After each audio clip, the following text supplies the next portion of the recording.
Hello, everyone. Good morning, good afternoon. We are ready to start. We're going to give just a few more seconds for all of you to get connected, and we're going to start, okay?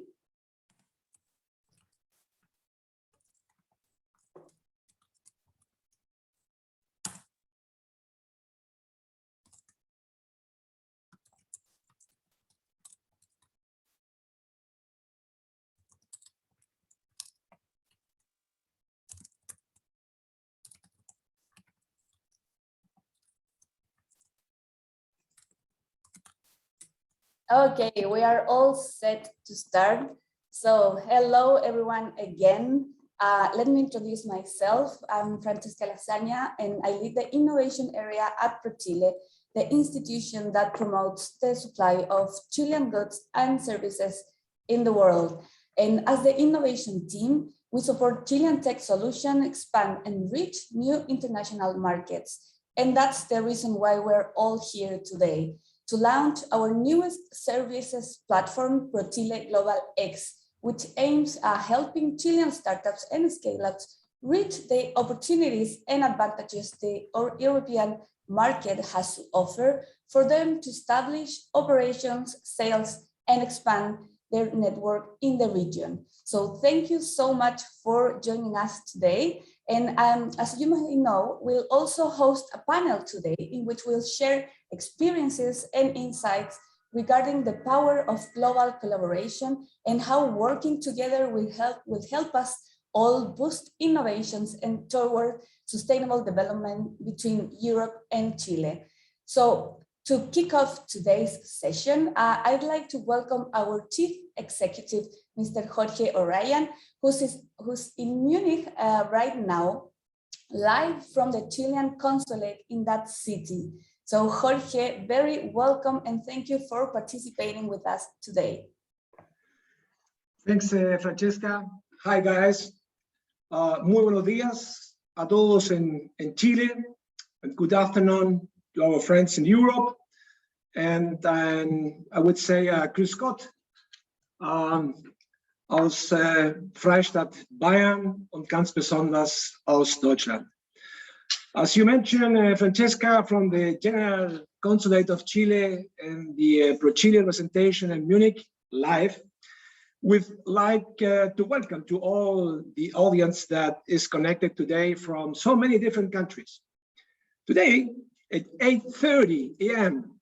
local time, we had the pleasure to launch ProChile Global X together with the authorities of the Bavarian Ministry of Economic Affairs, Energy and Technology, and key stakeholders of the Bavarian innovation ecosystem in an exceptional physical gathering at the, would say, dependencies ministry. And now I'm very happy to address all of our partners from the rest of Europe, and of course, our friends from Chile. I would like to take this opportunity to also send our warm regards and thanks to the teams of ProChile, very sincerely, in Europe, and the embassies of Chile in Brussels and Lisbon that have been working very hard with us to make this launch and program possible. Since 2018, in ProChile, we have been working hard to support Chilean innovative solutions, scale to new markets, understanding that these sophisticated products and services are going to be crucial on the challenge of moving towards a developed and sustainable country. We have created programs and tools to support these innovative companies to scale to Latin America, which is the first market for us of our expansion. North America, second market. And now is the time to focus on Europe, the third market on their expansion path. Europe is not only the third destination of Chilean solutions, but it's also one of the most innovative regions in the world, because 7 out of 10 of the best ecosystems globally are European countries. according to the Global Innovation Index 2020. Europe also concentrates 23% of the R&D centers in the world, and we want to connect Chilean innovations with those centers. As ProChile, we build bridges, definitely. 22% of companies with sales in Europe operate in more than one market in the region.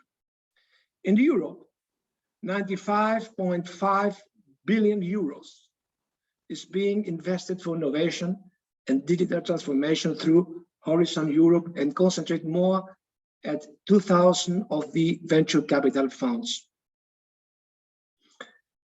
And I'm really happy for being there here in person today from Munich, Germany, live, our main commercial partner in Europe, and the focal point for all our efforts regarding innovation in the region, to launch ProChile Global X, our service platform to accelerate the expansion process of innovative Chilean companies to the European market, and thus enhance and boost the diversification of markets for these solutions by looking for synergies and collaborations with local partners and strengthen our relationship with the main hubs in the region: Germany, Spain, Portugal, France, Benelux, and UK.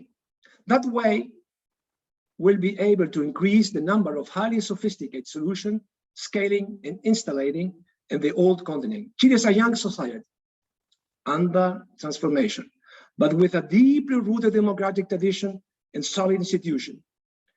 There is widespread consensus that we must strive for more comprehensive, sophisticated, and sustainable development. One significant task and function of this new entrepreneurship can be presented by introducing new products and services, especially innovative ones, into new markets. According to Global Innovation Index 2020, Chile ranks first as the best innovation ecosystem in Latin America. And it's time for the whole world to meet those Chilean technologies and solutions that can reach the most demanding markets in the world and solving global and challenging problems. Not only are Chilean companies interested in scaling to the European continent, but we have also noticed a growing interest in the European region, mainly the countries I've mentioned earlier, from different stakeholders, such investors, corporations, research and development centers, and establishing closer relationship with the ecosystem of Latin America and Global X is our effort to strengthen those ties. 40 are the companies of the PGX portfolio. We will be supporting reach the European market, and we want them to get connected with you.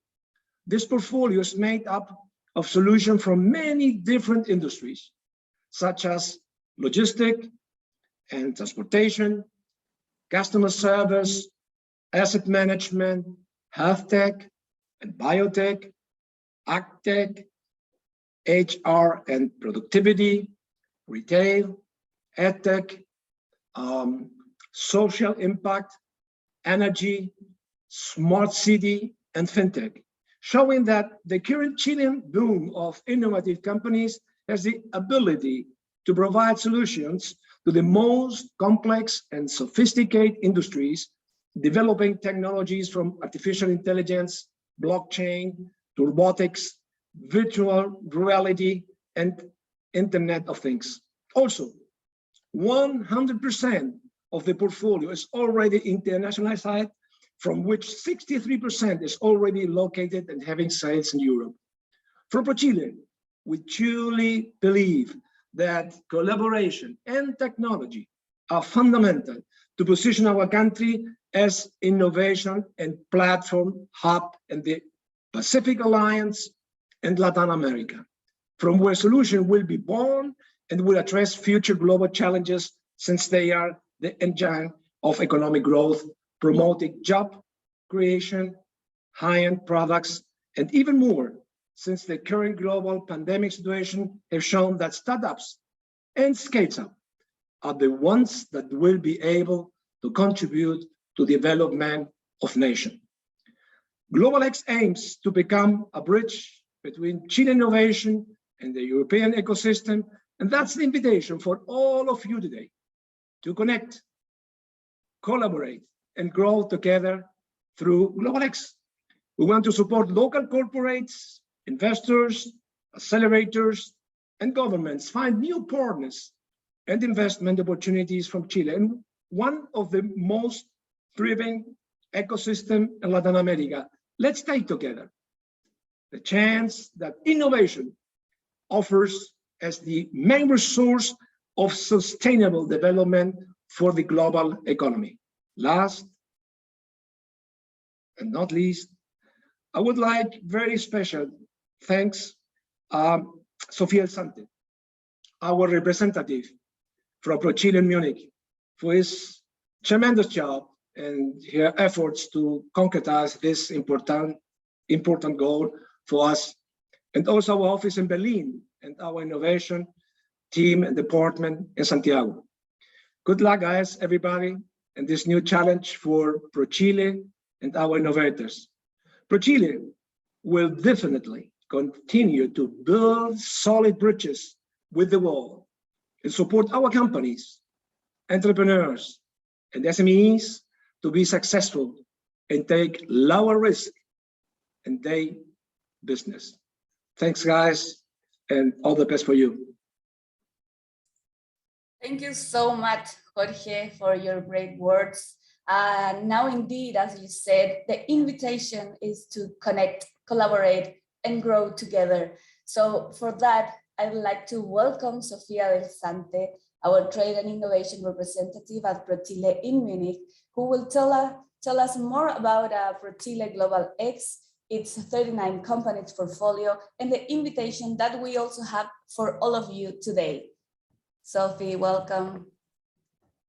Thank you, Fran. Thank you, Jorge, for those kind words, and of course for joining us today in Munich in order to launch this new platform, which the one we intend to really support innovative Chilean companies scaling to the market. To start this event, we want to present you a little bit about what ProChile Global X means and what we intend to do with all of you, the European partners and the Chilean partners that are working with us and joining us today. We want to tell you a little bit about this program and how we can connect and build better bridges in order to support innovation. But of course, let's start talking a little bit about Chile, our country, and what you already might know about this nation. And this is that you probably have tried some of the distinguished products we have in the food and the wine sector, being one of the main producers of different renowned products such as cherries, but also one of the top 5 exporters of wine globally.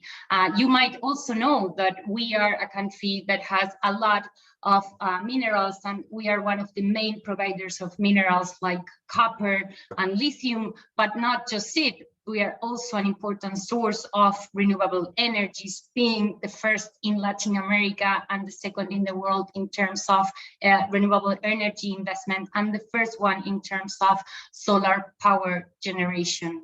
That's not it, because we are very happy to say that according to the World Bank, Chile is the best place to do business in Latin America, according to the Ease of Doing Business ranking.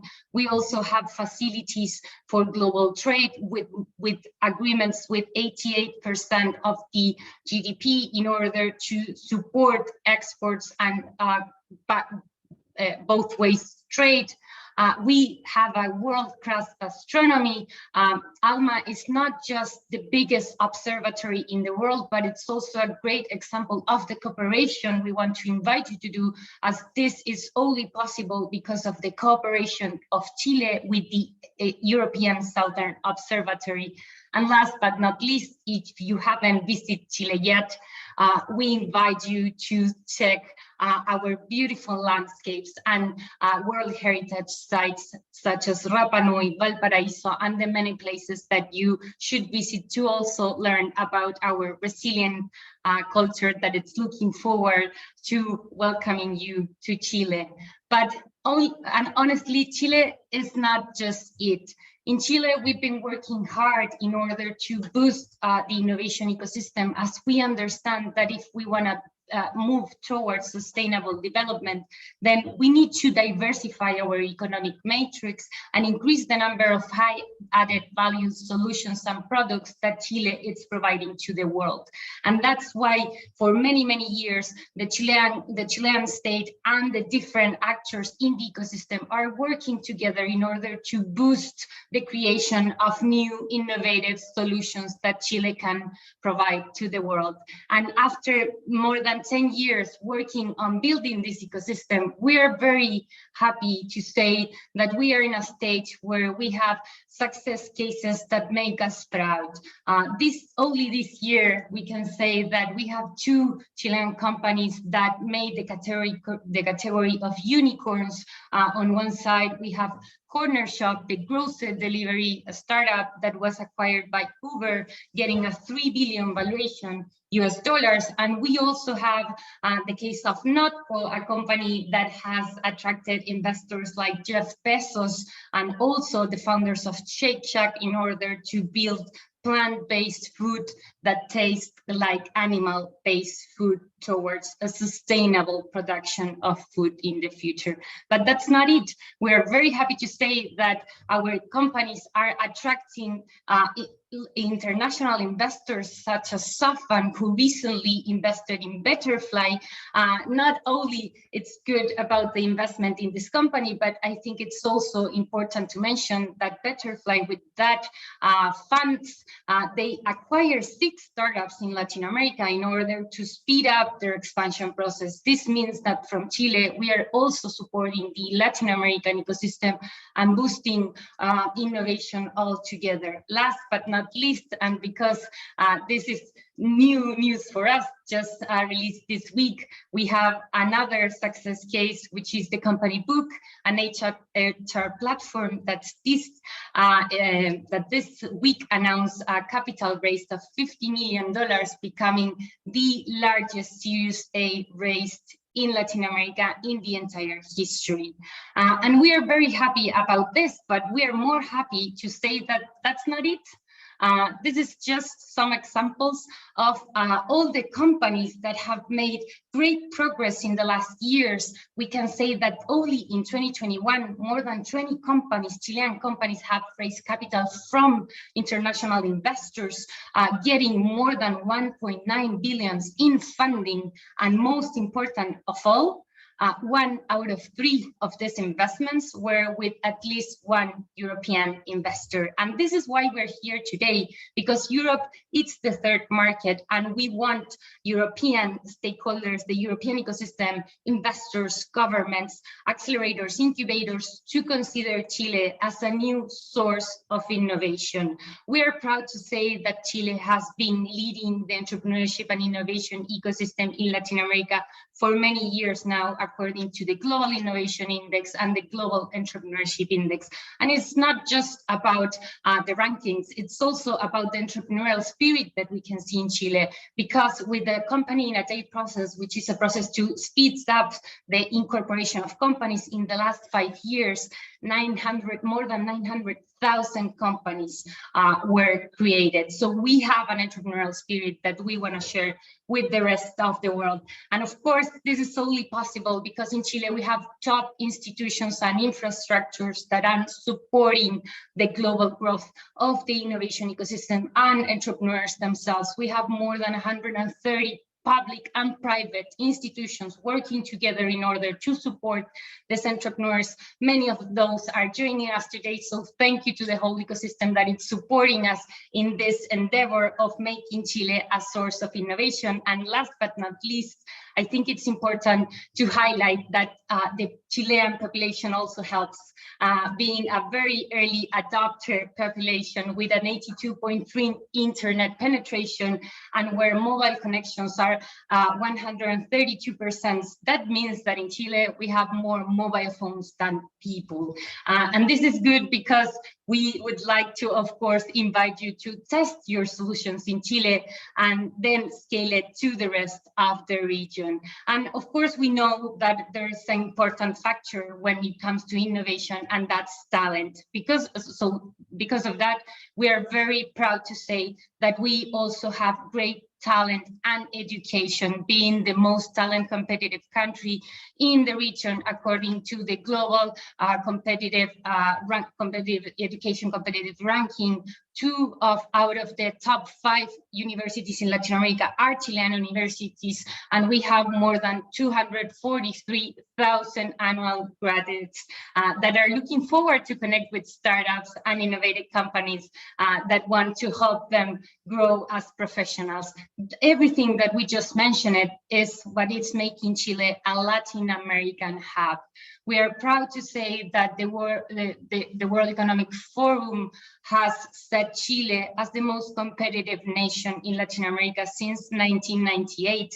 We have agreements with 33 economies in order to avoid double taxation, and our free trade agreements with many countries, many markets around the world help us access to privileged tariffs for companies settled in Chile. And last but not least, we have several talent and startup attraction policies such as VisaTech and Startup Chile that, of course, are there in order to boost, support the ecosystem and increase the attraction of also international companies that want to use Chile as a platform. This is why more than 60 multinationals have decided to put their offices in Chile in order to attend the Latin American market. And we want you to also consider Chile as a good, not only point of entry to Latin America, but also a good platform from Latin America to the rest of the world.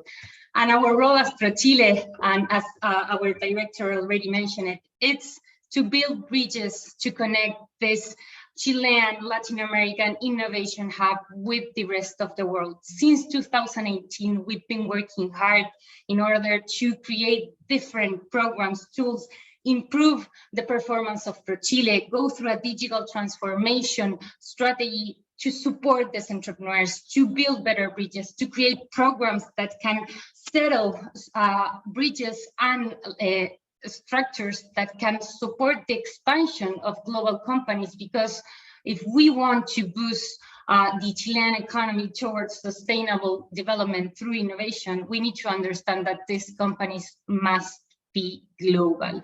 A recent study from the research center from Universidad Católica together with Endeavor revealed that today in Chile, these highly scalable companies, or also known as startups, are just the 1% of the companies in Chile. But between 2015 and 2018, they created 40% of new jobs. This means that if as ProChile, with the 56 commercial offices that we have spread all over the world, connect these entrepreneurs with the global markets, that means that this will bring a bigger impact to Chile, and that's our mission at ProChile. As Mr. Orion already said, the third market is Europe, and this is why we are very happy to launch ProChile Global X today with all of you, because the whole point of this program is to connect you with Chile, this new source of innovation. And by connections, we mean building networks and creating opportunities for collaboration that can benefit us all, that can help you access the Latin American ecosystem and can help the Latin American ecosystem access the European ecosystem. We want to do it by building a community of global innovators and multipliers, as we believe that the power of the community is one of the biggest assets of innovation ecosystems, and it's what is going to help us all help these companies scale globally. We want to be a bridge to Latin America for you, to match challenges and opportunities so we can work together towards a more sustainable future.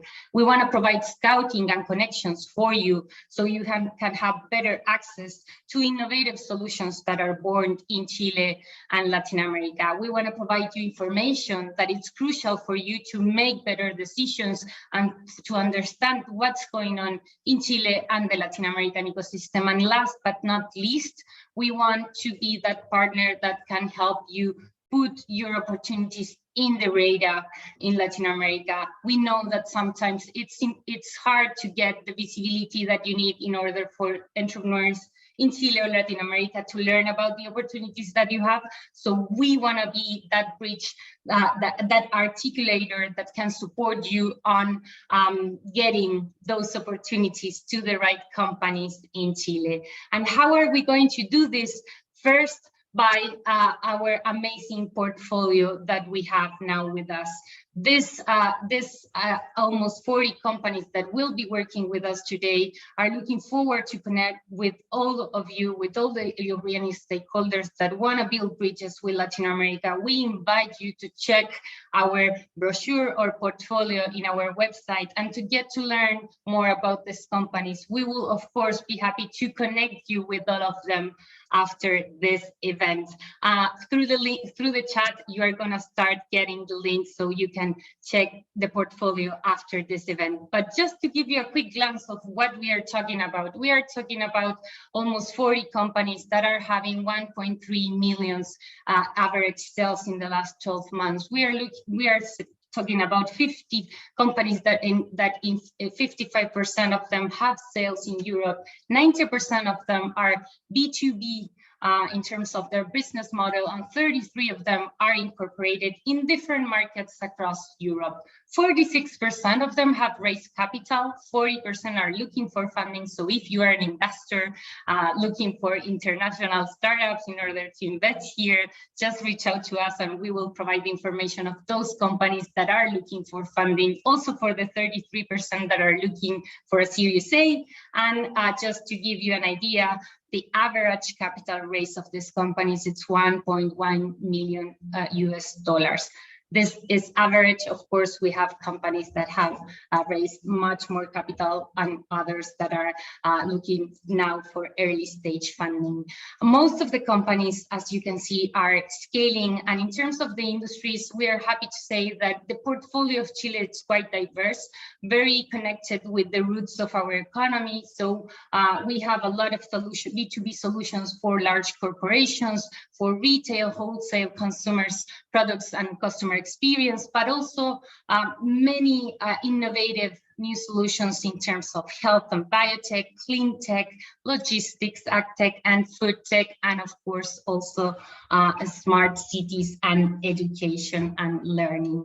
So if now you're looking forward to meet these companies, we would like to invite you to check our website after the event, to contact us at our email, and we will be more than happy to collaborate with all of you, because this is basically an invitation for all of you to connect, to collaborate, to grow together, and of course, to look towards a more sustainable and innovative future.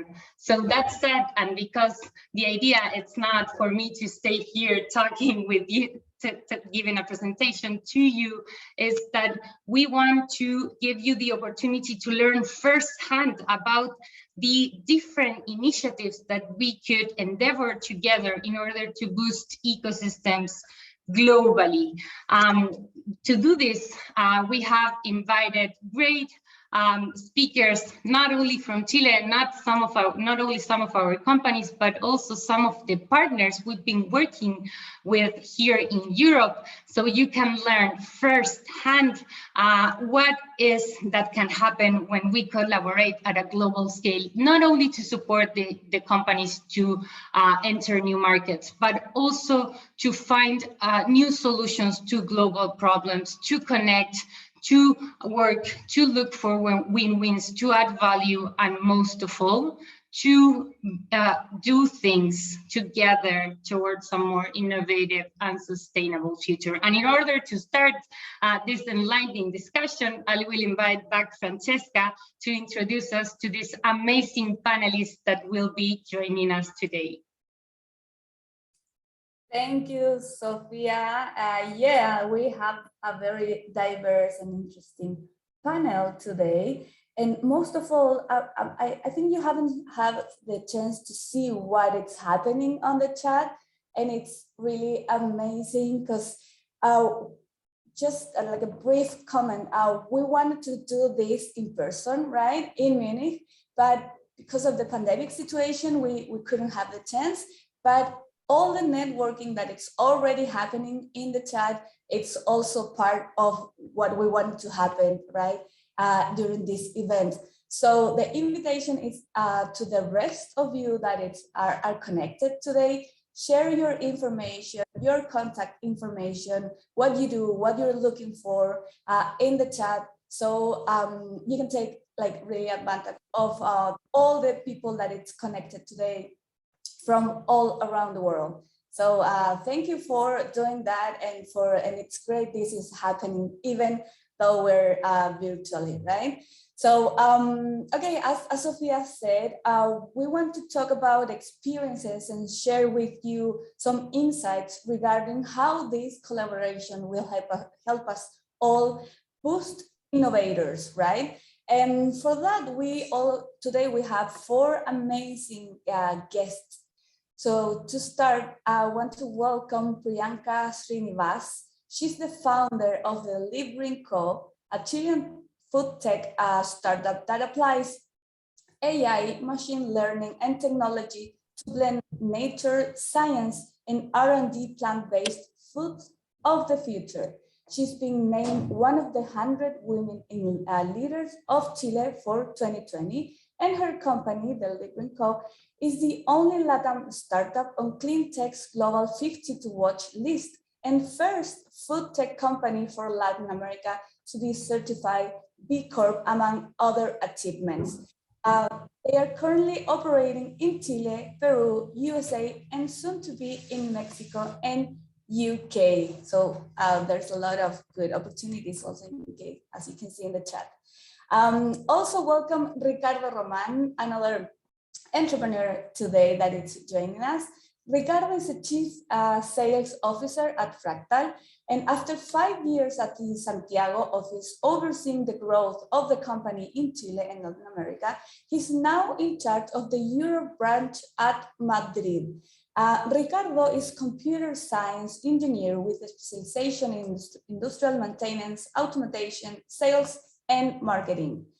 And about Fractal, is the leading solution for maintenance and asset management in Latin America, offering its customer a mobile-first experience plus an end-to-end integration of Industry 4.0 technologies that apply at maintenance management for companies of any industry and size. They are currently operating in Chile, Colombia, Mexico, Spain, among many other countries. So thank you, Ricardo, for being with us today. Also, our third guest is Diren Chatlani. Diren is entrepreneur in residence and advisor at GoHub, focused on deep tech and B2B SaaS. He led the investment in Fractal on behalf of GoHub and has worked between Europe, USA, and Latin America as a VC and entrepreneur for many years. Before joining GoHub, Diren was part of PNP Ventures, where he invested in InsurTech, FinTech, and B2B SaaS solutions. GoHub is the corporate venturing and open innovation hub of Global Omnium. They are focused on startups with disruptive technologies that help in the digital transformation of cities and industry to improve people's quality of life. Thank you, Diren, also for being with us today. And last but not least, we want to invite also Thomas Roll. He's the engagement lead at Respond, the accelerator of BMW Foundation, and as part of the, he's been part of the Respond as part of the founding team. Within this role, he's responsible for partnerships and network building. Respond aims to operate at the intersection of tech innovation and responsible leadership.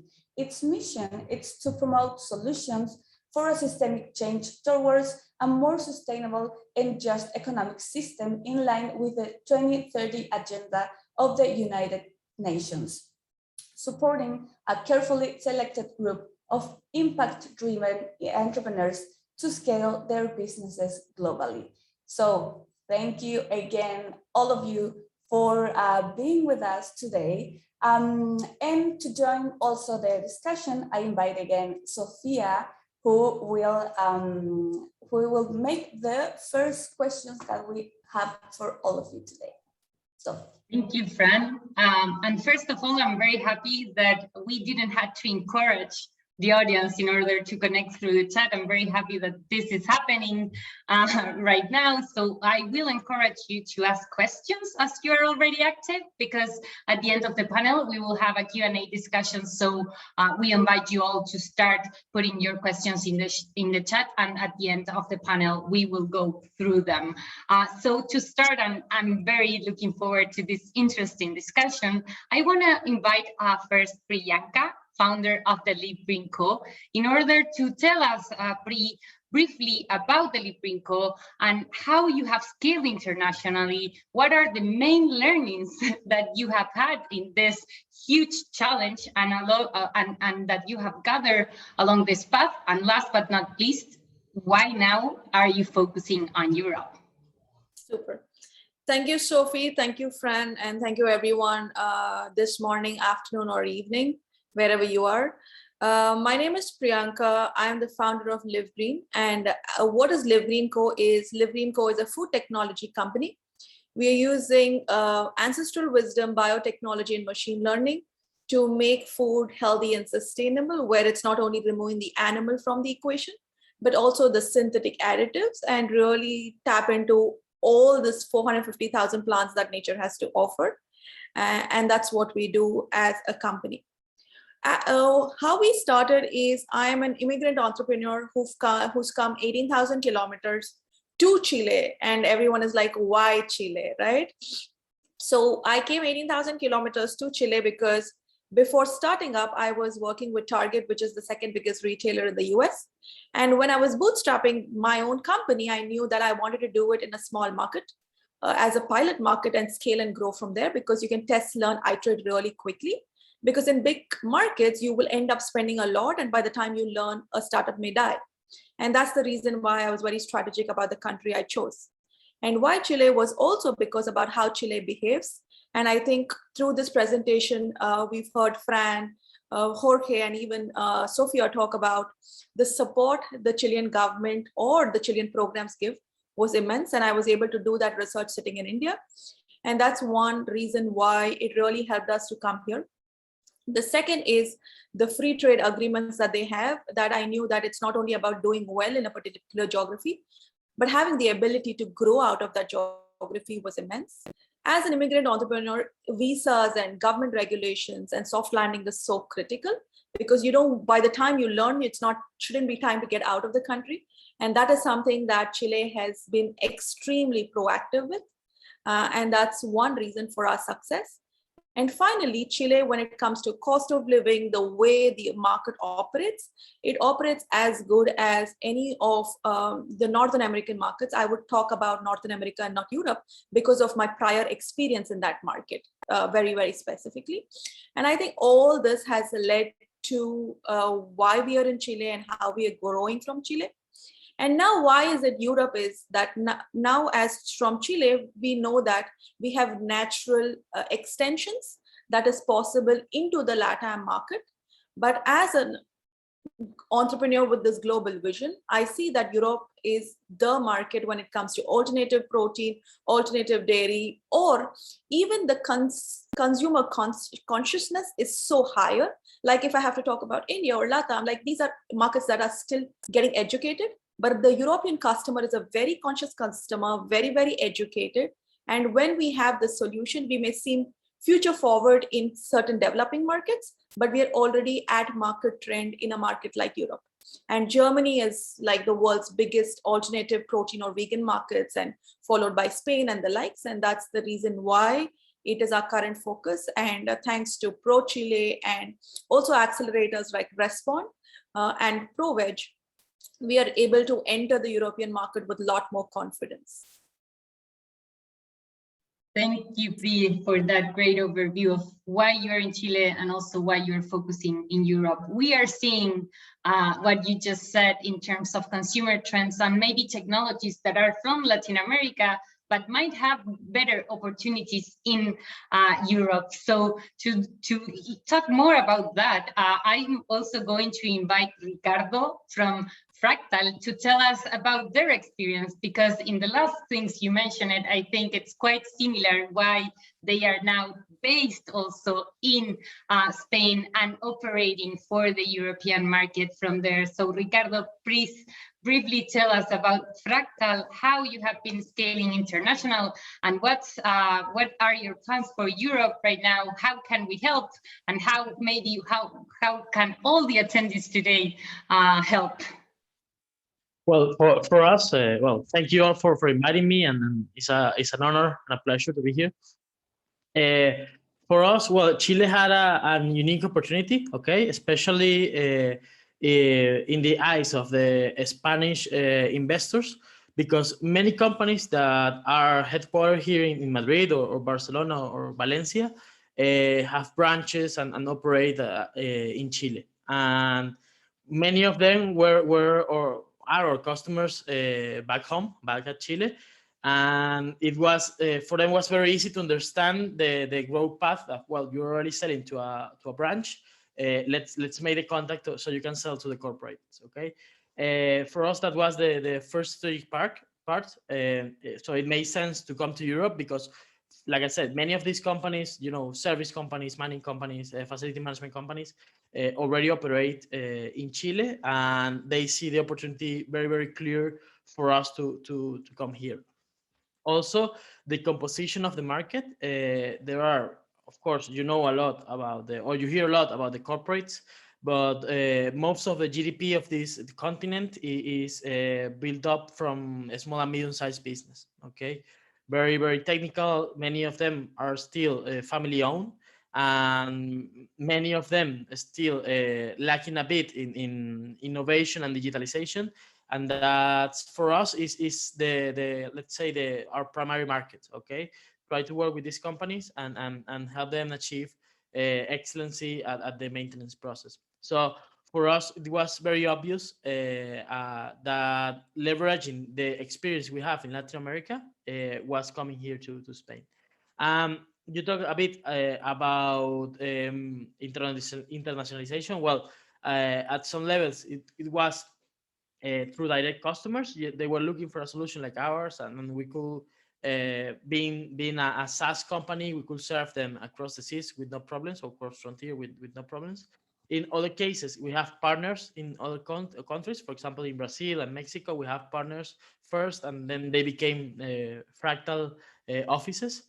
And in case of Spain, well, it's more driven by innovation programs that we have with some companies here, and also driven by our investors that, well, saw the opportunity for us and help us establish with a better footing here in Europe. There is, unfortunately, internationalization can be done with little resources, but for you to establish a real presence in a market, you really need a budget for marketing and PR and getting the market to know you.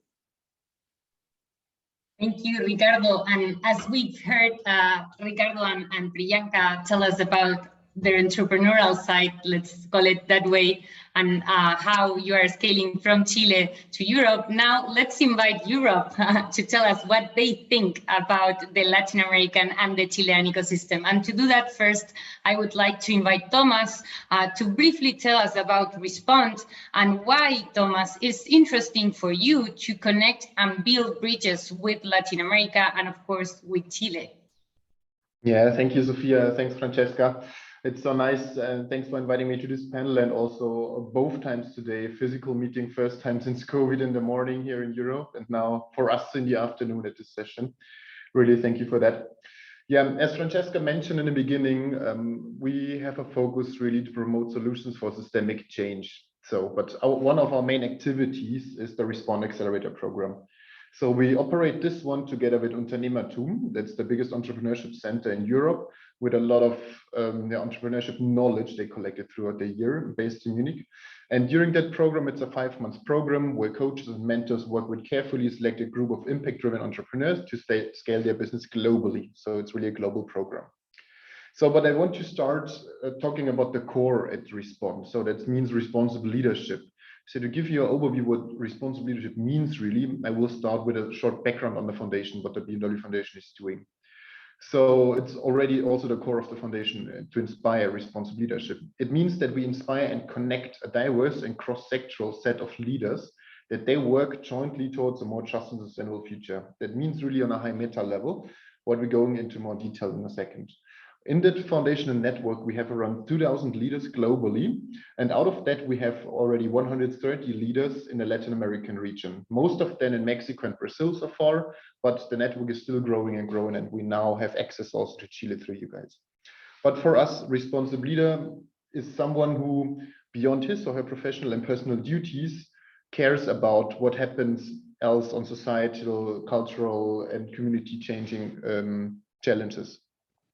And next to the Responsible Leadership Network, the foundation has also a long history working in Latin America.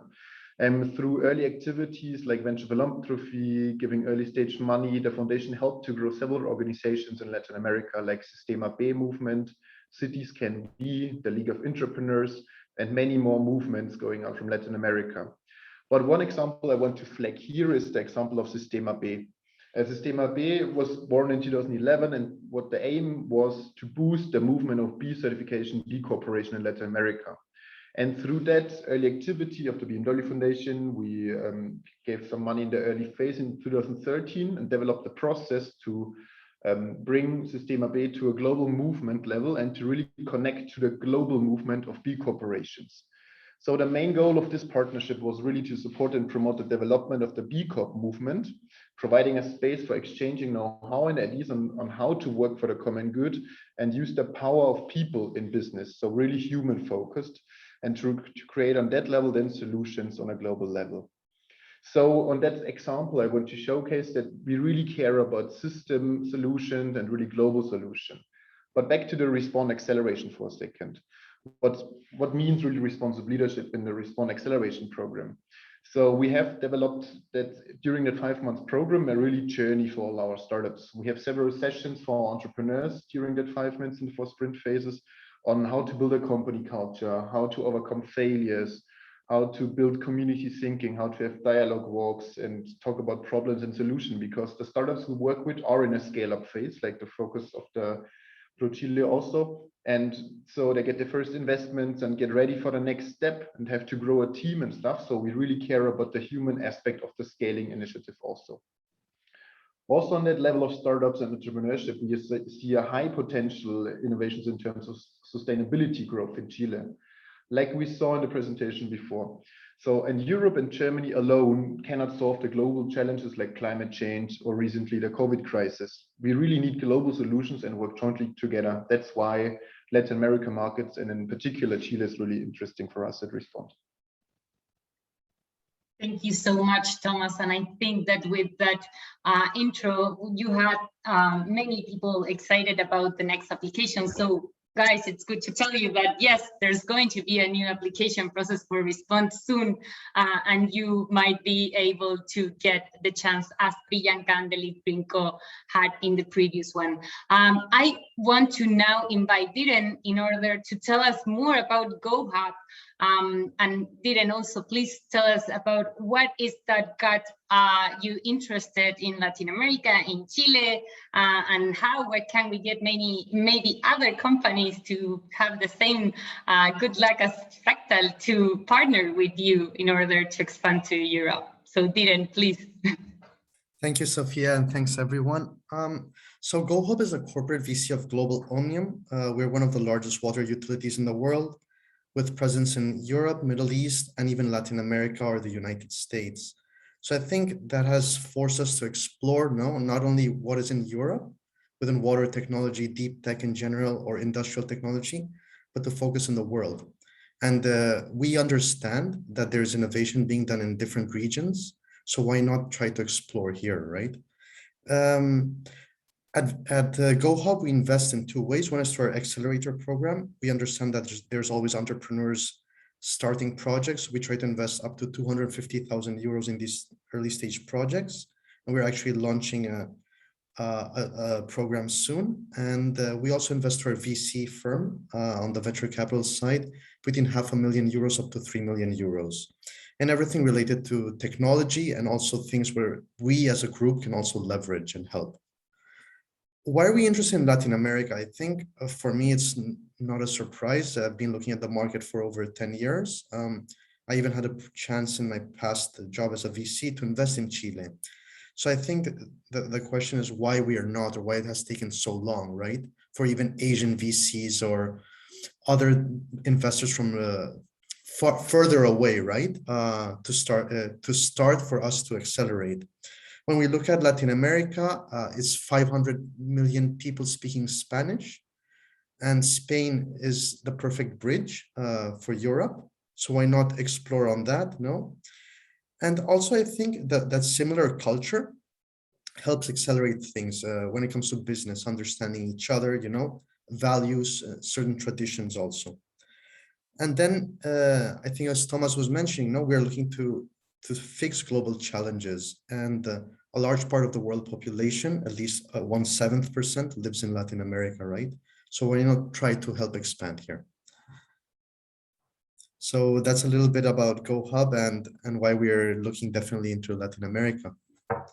Thank you, Diren. Fran, I'm so happy that the chat is so active that I think we're not going to have enough time to answer all the questions that we have already. So please go ahead with the questions that we have for our panelists. Fran? Yeah. Sorry, yes. It is actually like amazing what it's even with the virtuality can also happen, right? In this sense. So I just wanted to continue with some questions that we have for you, and I wanted to actually continue with you, Diren. So you, as you said, and we've mentioned that you invested in Fractal even in the middle of the pandemic, right? But what would you say it would be like a good recommendation how the Chilean and the Latin American startups can make a difference? How can they even differentiate from all the competitors that they might have, right, in the European market? What would be that recommendation? What would be the main tips that they should have into consideration for that? Yes, so something I've realized is in areas where entrepreneurship is becoming more mainstream, entrepreneurs have had to be a lot more creative and do things with less resources. And I've been an entrepreneur myself, and I understand this is very important. So I think that's something we saw a lot in Fractal. They did a lot. They've built an amazing product, a brilliant team with a lot less than many European companies or even companies from the United States. So I think they're very efficient and very frugal. I think this is key. Unfortunately, yes, during a pandemic, it's quite hard, especially for startups. But I think this is also something important because it shows investors the resiliency of the team, that strength of keep on going, you know? And we saw that in Fractal, and their numbers actually kept improving. So imagine you're in the middle of a pandemic, you've grown to be a leader in your market, you want to grow abroad, and you still keep on growing in the middle of a pandemic. So I think that's amazing. Still keep on building a strong team. So I think for me, the most important question is how a team and how the business they're approaching respond to changes in general. I think that's what investors want to see. So today's a pandemic, tomorrow it may be personal issues, another day may be the market, PR problems, who knows? So I think it's how the entrepreneurs react to these problems. And I think that was key. I think Chris and Ricardo have always done an amazing job.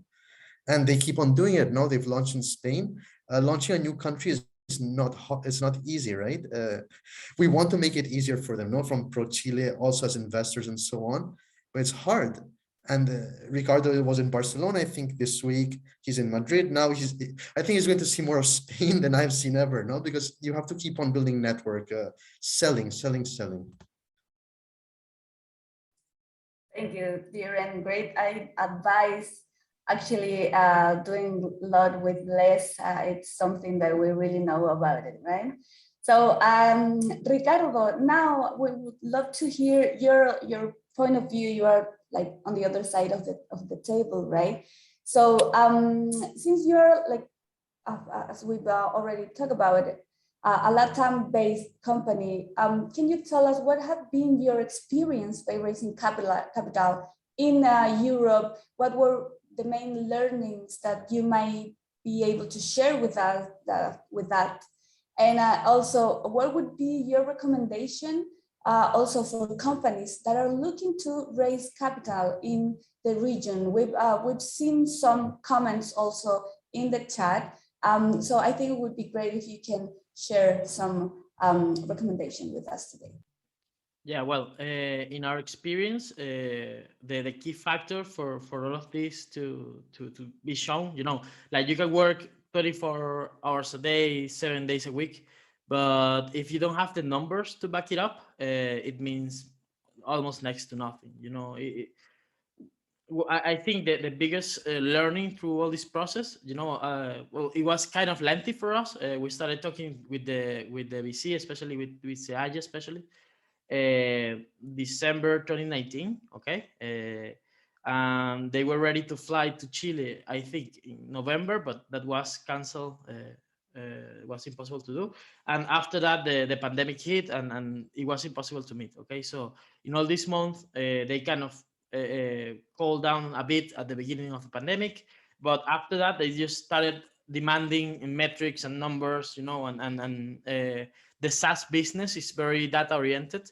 So for us, it was a first a challenge to keep up with the reporting, but after a while, it just becomes the way you work. Okay, so I will say to everybody listening here that is working on SaaS business, be very, very, very careful and have a special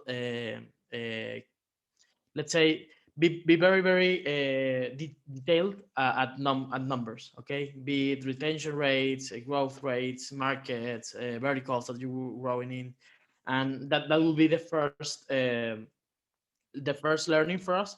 And the other one is, well, we engaging with several other funds from across the world. Okay, looking for this round, and I think the culture is what makes the difference. Okay, like I said, with in the well, in the sales area, let's say that they understand the companies that we are working with, but in general, that they understand what we are going through as a company, and the complexities of having offices in several countries. Okay, so for example, somebody that is not used to or having worked in Latin America or doesn't know anything about this continent, may think that having offices in Chile and Colombia and Mexico will be kind of the same, whilst the culture in those countries have the peculiarities and they're completely different working culture. So I think that understanding that from or looking for somebody that understands those complexities is very, very helpful.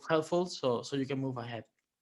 And well, the other part I think is you know, the effort. That's something that you should always be careful. Not only effort, but the ability to grind to when things are not going, you know, like when things are difficult, you're still there showing up every morning to do the work. And I think looking for somebody that really appreciates that is key. Well, so some VC says that there hasn't been a time in the history of humankind with more money available for entrepreneurs, and I think that's true. And you have to select who are you going to work with. Okay, who is the best fit for your company, and the ones that will help you grow. Thank you, Ricardo. Yeah, the importance of metrics, right? And doing your own due diligence as part of this process, right? So guys, just encourage you once again to do your questions through the Q&A chat. There's two different, maybe we could canalize the questions through that part. So now, it would be great if you can also tell us how important has been for you to have networks in Europe. How has been your participation at Respond so far? And again, what would be those main learnings that you could share with us today? And also we want to have some of your recommendations for the audience that is participating today. Sure, Fran. So I think our experience with the Respond Accelerator is one, it is a very, very diverse and a very dynamic global team. And the focus of Respond, like Thomas has already mentioned, is like solving global problems. But their focus on sustainability and impact is, I think, one of the best I have experienced so far. So they help not only about selecting startups which drive sustainability and impact as to support all these global issues and support the UN SDG goals of 2030, but they also help startups to measure their impact, and there is a lot of focus on it by conducting one-on-one sessions with industry experts. They also like what I've seen, which is different in Respond that from other accelerator programs that I've already attended, is that they have a very, very tailor-made approach. So they try to do a lot of one-on-one coaching with startups and identify what do they need, get experts from the industry who can first spend time, which is dedicated time, debate, provide solutions to ongoing business challenges, and that is a very, very refreshing change. Networking that Respond encourages extensively is not only key, but it is not only within startups in the cohort, but also reaching out to the industry experts and setting up those introductions, which are so critical. Like knocking people's door, which is closed, is what every startup founder does naturally, but someone knocking it on your behalf and opening it for you makes all the difference. And that is something that I have seen Respond do incredibly. And finally, which at least was very different for me as a startup founder, is that nobody talks about mental health, nobody talks about support system, nobody talks about how lonely entrepreneurship could get, or how fluctuating your life and emotions would be. And that is something which is very different when Respond has sessions, that they also try to coach founders on managing themselves and their mental health and their team cultures during these crazy, crazy times with pandemic, newer changes, faster pivots, and so on and so forth. And that is something that has helped Live Green with the Respond program. So these are my 2 cents, and there is a lot more, and I would like to connect with people offline if they would like to understand more about it. Thank you so much, Pri. That would be great if you can also share maybe on a one-on-one conversation, right, with the ones that are already experiencing this part of the process, trying to reach out new markets. So Thomas, we would also hear from you. What have been that experience that you have had so far with supporting the Live Green Co, and what would be the main difference that you may share with us regarding the experience that you already have had with local startups like European solutions? Yeah, thanks. First of all, thanks, Priyanka, for this nice and warm words and support our Respond program. So I don't have to tell about something about Respond. You did it perfectly. No, thanks. But yeah, also I want to talk a bit about challenges, because as a young program, Respond was founded in January 2020. So we are in our 2nd cohort. We are a really young program, and it's a lot of success for us to be on that dynamic approach and being so visible globally. But yes, to scale globally in a fast pace, it's not possible to do it alone. So I first also want to thank to ProChile and talk a bit about the partnership we developed throughout the year, and why and how Live Green Co entered the Respond program, because it's always interesting to see the background, how it could work and how the collaborations could extend.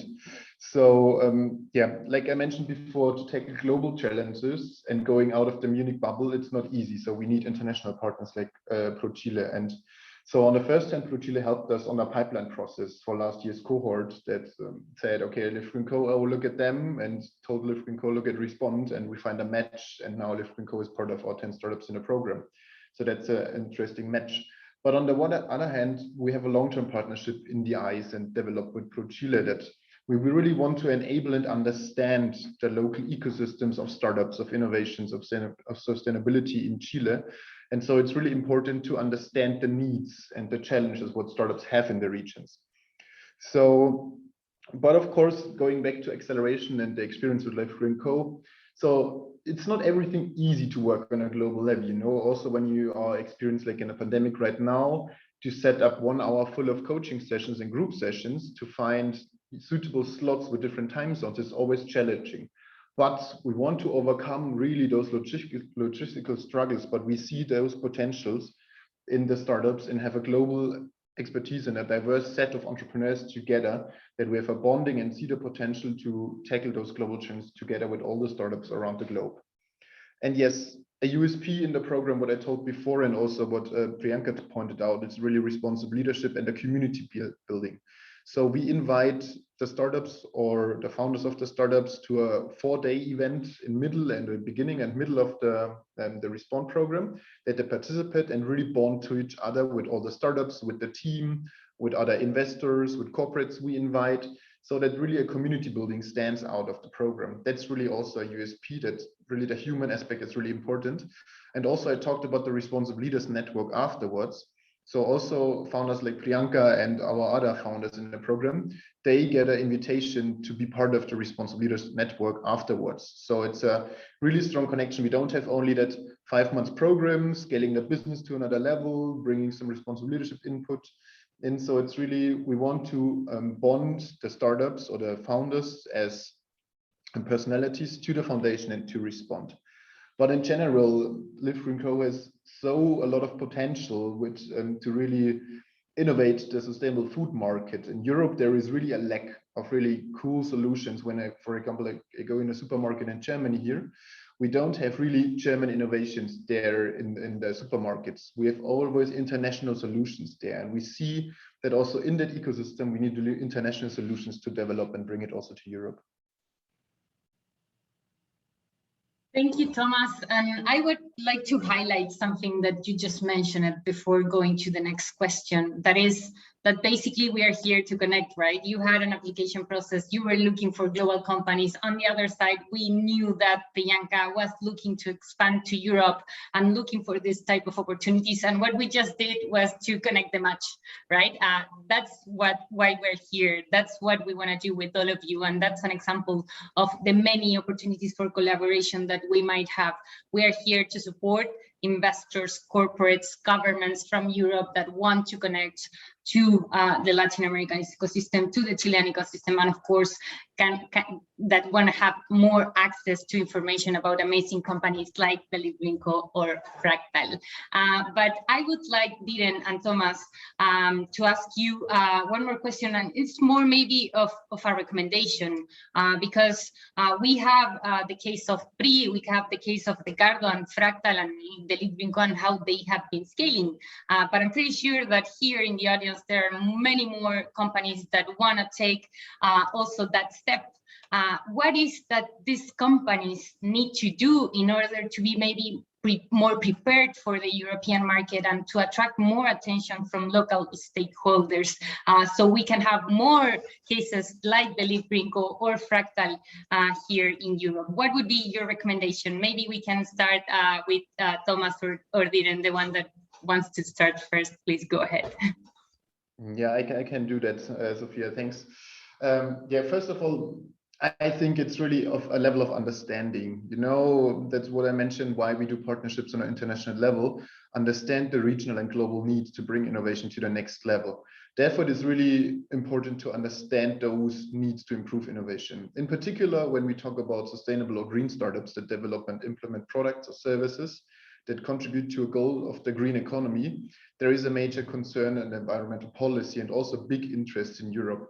So I think when we talk about European ecosystem, innovation funding in Europe gets more and more important from public players like the EU or Horizon, Now we have the EU Green Deal, we have a lot of new potentials, circular economy deal by the European Union. So a lot of new programs by the EU, which sees that there is a big need for a sustainable transformation in Europe. And we see on the same side that in Europe, like for example, Brexit, we see what happens now, or the impact of Brexit is that in Europe, there is a dynamic that people want to think in their own boxes. And so it's important that hubs are extending, like Munich is one, like Berlin is one, or Paris.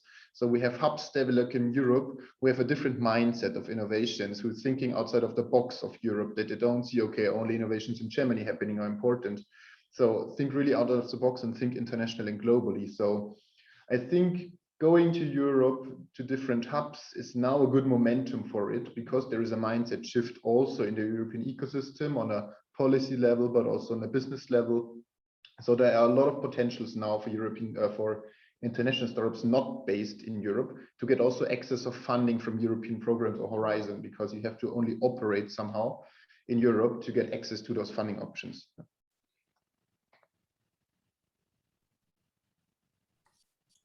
Thank you, Thomas.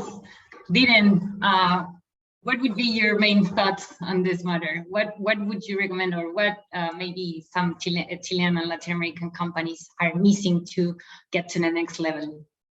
I think really there's nothing missing. I think it's just focusing on bold goals, solving big problems, right? That's one thing, because indirectly, once you're looking for that, an investor knows a market is big or is going to be big. And traction. I think traction is very important. Now we tend to talk about other things, but and even if there's a lot of money now in the market, companies need to have a bit of traction there. For me, I think the founding team is also very important. And what I would recommend startups to do is to leverage other international players in the region, no? So ProChile, Startup Chile, other different organizations. Reach out to VCs. European VCs are looking at Latin America, and even if they're not, I think if the problem you're solving is interesting, they will definitely have a 30-minute call with you. So I think it's to not be, let's call it, scared, no? And to value your company as if it were from the Europe or from the United States, because really there is no difference. It's just a perspective.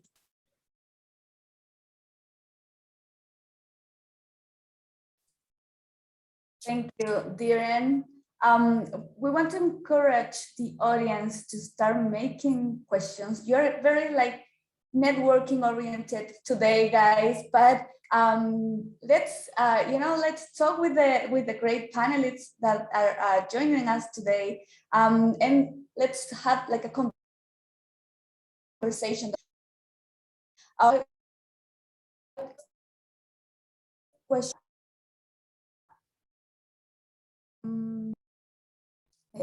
And I'm back, right? Sorry about that. You're back. Yes, it was just a second. Yeah, I just wanted to go with Pri and Ricardo, guys. You Pri is for all the audience to know, Pri is from India. Ricardo is from Venezuela, right? Can you tell us a little bit how has been your experience on doing a business in a country like Chile, that it's small and very centralized? Did it mean that an advantage or disadvantage in the development of your company, and how has been also that regarding your expansion process? Super. So I can go first. Thank you, Fran, for that question. So for the Live Green Co, I would say one is working in Chile or a small Latin American country has its own advantages and disadvantages. I would start with the advantage. The advantage was, as an early stage startup, which was bootstrapping before we raised our VC round of funding, it was an excellent place to get traction. It was an excellent place to show that we achieved our product market fit. So that was awesome. But once we finished achieving that traction, the traction numbers would not look as attractive as they would look otherwise. And then people will then talk about that, okay, now it's like once you do your traction and get your product market fit, it's about expansion immediately, because you can't expand in the same market because the market is so small. And that's where you have a lot of VCs who start asking you questions about, now, how would you replicate your success in Chile onto the global market? And that has its own set of pros. So from a founder's perspective, it was a great pro of faster accelerated traction. But from a growth standpoint, it starts to limit. It is now opening up thanks to the opening up of venture capital in LATAM actually during the pandemic. And everyone has been talking about the amount of money in the market. We've seen how SoftBank and the likes are also looking at LATAM. So I would say it's just a matter of timing, but if it did not happen, I think it would have been a huge challenge. The other thing that I have seen as a foreign entrepreneur or an immigrant entrepreneur was that language can be a barrier to start business, primarily because, yes, you do have people who speak in English, but the percentage is fairly lower. So learning the language or trying to overcome those barriers are critical. For me, I have been fortunate enough to learn Spanish as a 2-year-old, and people are very, very, like I would say, helpful when they try to see that I am trying to make an effort in speaking the language. But other than that, I haven't seen any major challenges. And the other challenges are, I think, very, very similar to every market in the globe. It has a lot of learning to do and a lot of speed to market that's necessary. Yeah, well, in our case, well, language did help. For us, it was not a huge barrier. The positive side, well, like we say in all presentations, we can serve companies of any sector and size, and that's basically because we were born in Chile, and in Chile you can find almost companies of every sector at almost every size. No, you have an interesting mix of a diversified economy. We have customers in the financial sector, in the facility management, in retail. We have customers in mining, industry, food and beverage. So for us, it was a great place to start. Also, well, we are startup Chile alumni, so that also helped a lot at the beginning and several moments of our companies. You know, not only with the first funding, but also helping you make contacts, helping you do some PR, and also hiring people. You know, because you are kind of validated by this program, and also well.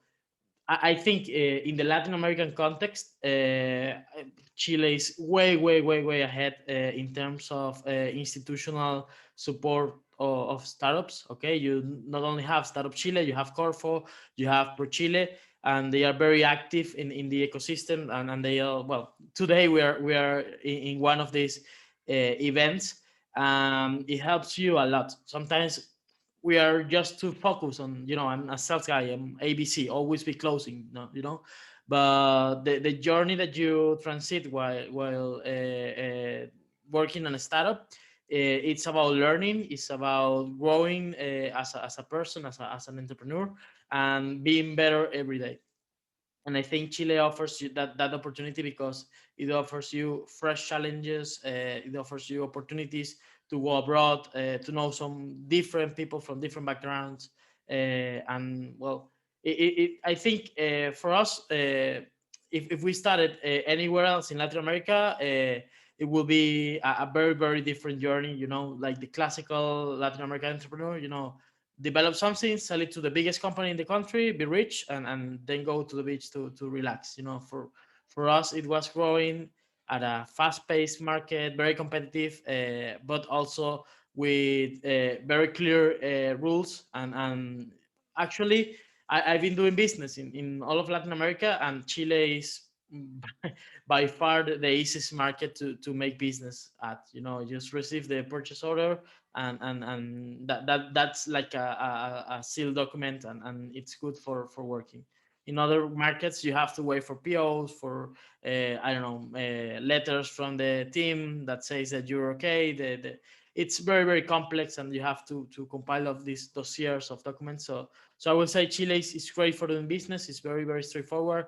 People are very business oriented too. Okay, they understand that innovation has a risk. Okay, but once you overpass that, they're willing to share their experience. Actually, our YouTube channel is full of Chilean companies talking about the experience about working with Fractal, and that has been, well, a huge asset for the marketing team. And well, I wouldn't like to end my answer without talking about the talent that is in Chile, be it because, well, there are great universities, but also because it's attracting talent. You know, the programs that are in place to attract talent are working, and you can find very, very talented people with experience, with international experience, at cost that will be just impossible to find in other markets like Europe or United States.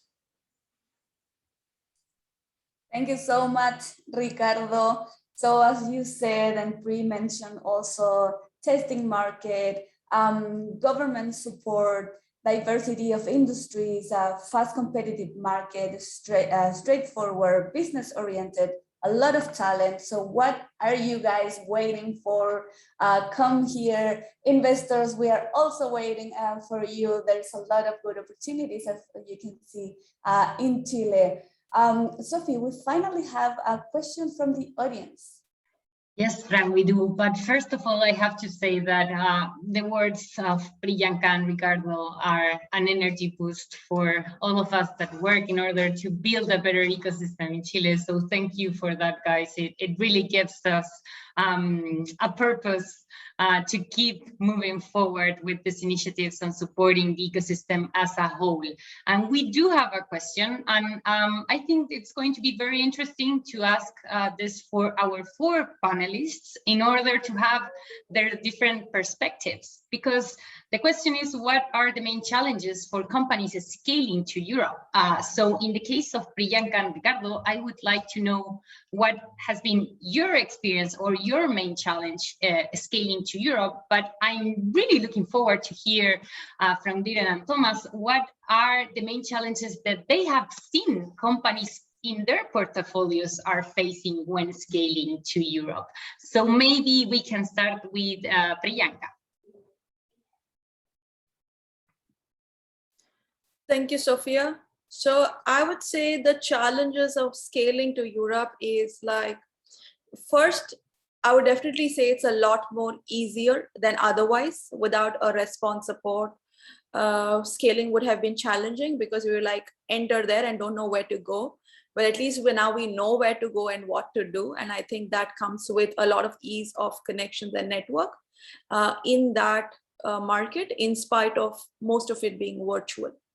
But I can definitely see that is something that's been helping us. Also with the ProChile team in Netherlands or the ProChile team in Munich, it's about once we are scaling there, setting up constructive meetings which can convert to business is so critical. And that support is something that we are getting from these organizations, which otherwise would have been super challenging.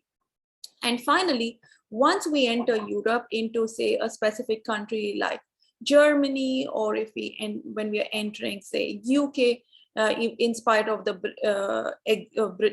Brexit, I would say the challenge is, again, there is a lot of cultural differences between European countries. So like the European continent thinks that if you enter Chile, Chile operates very similar to the other Latin American countries because everyone speaks Spanish, but there is a lot of intricacies in geographical expansion within Latin America. I think the same holds good even for Europe. And that is something that we are trying to navigate because, again, languages are very different, behaviors are very different, and the overall consumer is fairly different. So I would say it is a learning curve for startups that enter the European market. It is not as cookie cutter as it may seem like. So that is something that we are trying to navigate, and yeah. Perfect. Dylan, what do you agree with Bri in terms of what you've seen? You have seen other or different challenges when of the companies when entering Europe. What's your thought? So I think for me, from my perspective and experience, the legal notary part is a hassle always, all the bureaucratic part. So if you, for example, have your company headquarters in Latin America and you have to move them to, say, Europe, because your investors ask for it or because there's more help from the European Union and so on. I think that takes a lot of time. You need good lawyers, good accountants, and it's also a cost of opportunity, right? What could I be doing? Could I be selling more instead of doing this? So finding ways to reduce all of this bureaucratic work is key, I think, especially because I think most founders don't tend to be lawyers. So this is something new to them also. And it can create a certain fear, you know, it's more psychological. I think then when it comes to building a team also in a new area, that is key.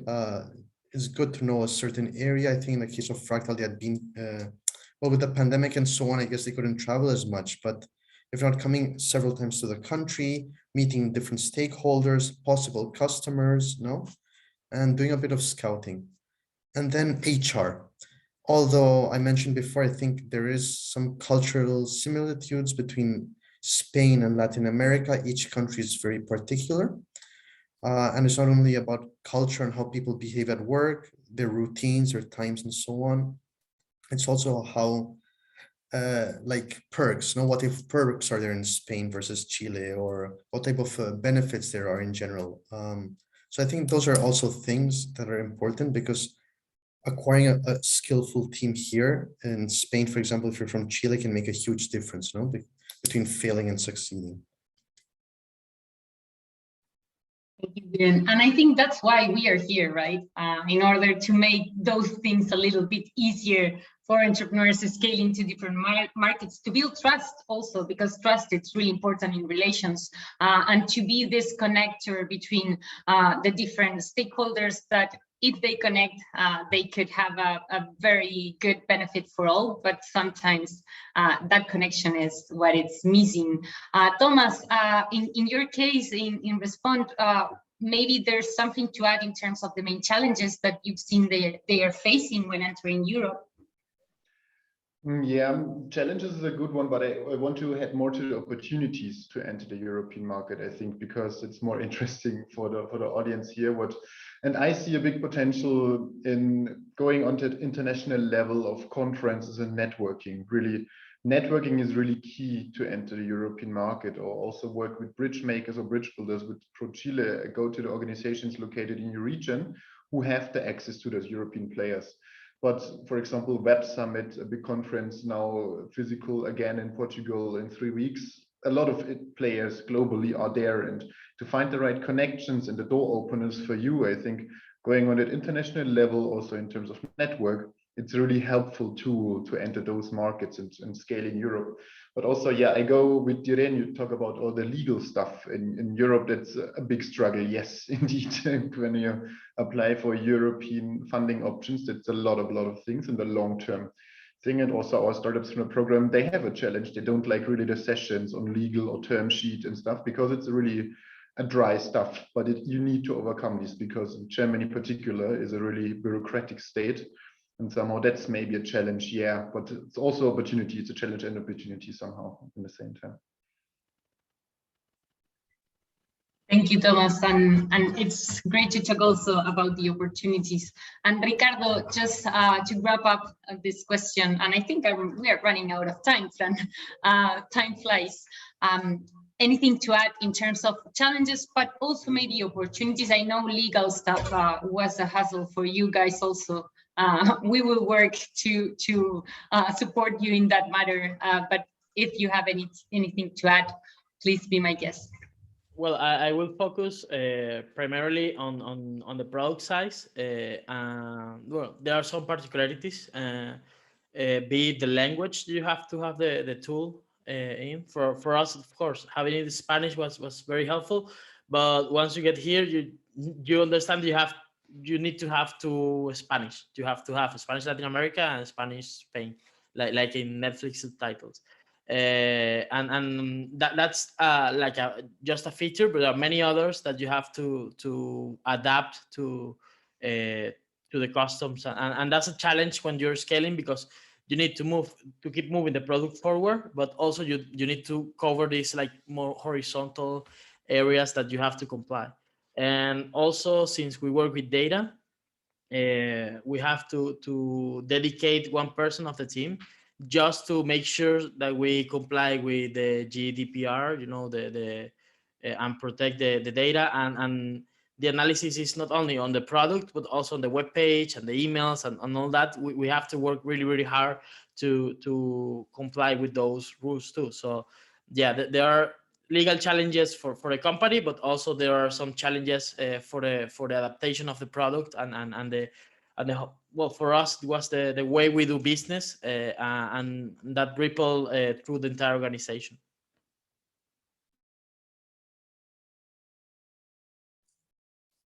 Thank you, everyone. I think that's a wrap.